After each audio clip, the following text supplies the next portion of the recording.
कहानी एक छोटे से गांव की है जिसका नाम था हरिदासपुर।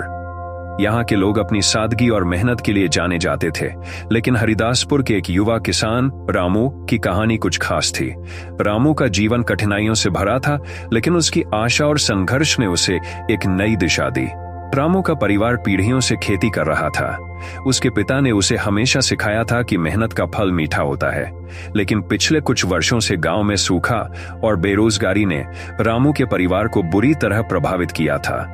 रामू का सपना था कि वह अपने परिवार को एक बेहतर जीवन दे सके, लेकिन परिस्थितियां उसकी राह में बाधा डाल रही थीं। एक दिन रामू ने निर्णय लिया कि वह अपनी किस्मत बदलने के लिए शहर जाएगा। उसने अपने माता पिता से अनुमति ली और अपने छोटे से गांव को छोड़कर निकल पड़ा। उसके मन में आशा थी कि शहर में उसे कुछ नया और बेहतर करने का मौका मिलेगा। शहर पहुंचकर रामू को बहुत सी नई चीजें देखने को मिलीं। उसे पता चला कि शहर की जिंदगी कितनी तेज और चुनौतीपूर्ण होती है। उसने कई दिनों तक मेहनत की, विभिन्न काम किए, लेकिन हर बार उसे निराशा ही हाथ लगी। एक दिन उसे एक पुराने आदमी से मिला जिसने उसकी आंखों में उम्मीद देखी। बेटा, क्या तुम जानते हो कि भाग्य और नियति का लेखा कोई टाल नहीं सकता? उस आदमी ने कहा, तुम्हारी मेहनत की कीमत है, लेकिन कभी कभी जीवन की राहें ऐसी होती हैं जिन्हें हमें स्वीकार करना पड़ता है। रामू ने उस बात को गंभीरता से लिया, लेकिन उसे अपने सपनों की उम्मीद नहीं छोड़नी थी। उसने फिर से मेहनत की और एक छोटे से रेस्टोरेंट में काम करना शुरू किया। दिन बीतते गए और रामू ने शहर की जिंदगी को अपनाना सीख लिया।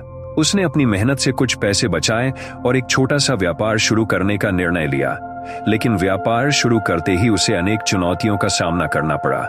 कई बार उसे असफलता का सामना करना पड़ा, लेकिन उसने हार नहीं मानी।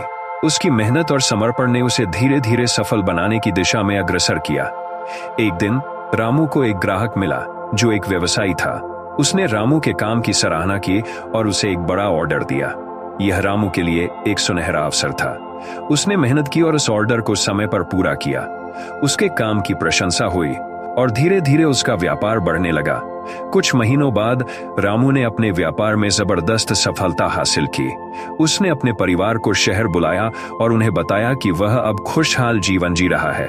लेकिन अचानक एक दिन उसे पता चला कि उसके गांव में बाढ़ आ गई है। उसके परिवार का खेत पूरी तरह से तबाह हो गया था। रामू ने तुरंत गांव लौटने का निर्णय लिया।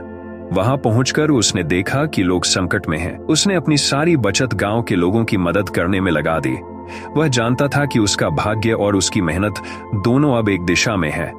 रामू ने गांव के लोगों को एकत्रित किया और उन्हें बताया कि वे सब मिलकर अपने गांव को फिर से खड़ा कर सकते हैं। उसने एक योजना बनाई जिसमें सभी लोग मिलकर खेती और अन्य कामों को शुरू कर सकते थे। उसकी बातें लोगों को प्रेरित करने लगीं। धीरे धीरे गांव वाले एकजुट हुए और फिर से काम करना शुरू किया। कुछ महीनों में गांव की स्थिति में सुधार होने लगा। रामू ने यह साबित कर दिया कि अगर मन में विश्वास हो और सभी मिलकर काम करें तो कोई भी संकट को पार किया जा सकता है। उसकी मेहनत और संघर्ष ने गांव के लोगों को एक नई आशा दी। रामू की कहानी से यह सिद्ध होता है कि भाग्य और नियति का लेखा कोई टाल नहीं सकता, लेकिन मेहनत और साहस से हम अपने जीवन को बदल सकते हैं। रामू ने न केवल अपने भाग्य को बदला, बल्कि अपने गांव के लोगों को भी प्रेरित किया। इस तरह उसने साबित कर दिया कि कठिनाइयां हमें तोड़ नहीं सकती, बल्कि हमें और मजबूत बनाती हैं। हरिदासपुर का गांव अब फिर से खड़ा हो चुका था और रामू ने एक नई कहानी लिखी थी। एक ऐसी कहानी जिसमें भाग्य और मेहनत का मिला-जुला प्रभाव था। उसके गांव के लोग अब उसकी प्रेरणा से जी रहे थे और हर दिन नई चुनौतियों का सामना कर रहे थे। इस प्रकार रामू ने अपनी नियति को स्वीकार किया और उसे बदलने का साहस दिखाया। दोस्तों, मुझे उम्मीद है कि आपको मेरी ये प्रेरणादायक कहानी आपके जीवन में सफल बनाने में काम आएगी। दोस्तों, ऐसी प्रेरणादायक कहानी सुनने के लिए आप हमारी चैनल को लाइक कीजिए, सब्सक्राइब कीजिए और शेयर कीजिए।